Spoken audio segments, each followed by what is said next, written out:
Roussillon, dans le sud-est de la France, Jean Lacouture vit et travaille une bonne partie de l'année.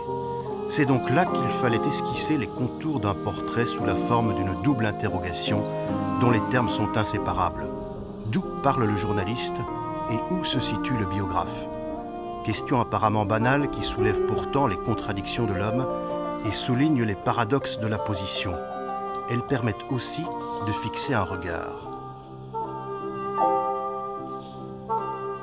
Je crois qu'on ne rend pas compte du monde sans un point de vue et sans un point de, je dirais même de cœur et d'esprit.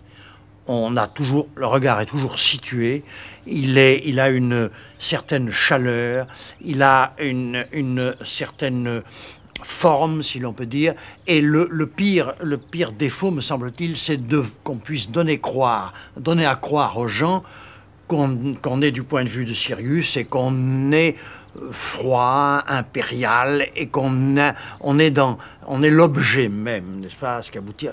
Je ne crois pas du tout à ça. Je crois que nous sommes des êtres extrêmement sensibles, comme des feuilles dans le vent. Nous avons 1000 influences qui sortent du ventre de notre mère pour aboutir au dernier livre qu'on a lu.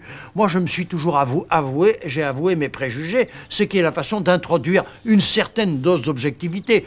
C'est à partir de ce point de vue de cette personne que vous allez avoir ce récit, n'est-ce pas? Cette personne s'affirme comme, et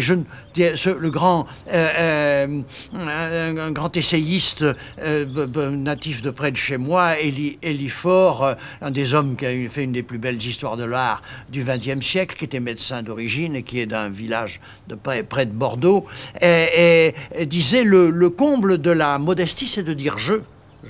C'est-à-dire je ne suis que je. Sinon, on se présente comme un collectif qui prétendrait juger le monde. Donc, quand on dit « je », ce n'est que moi.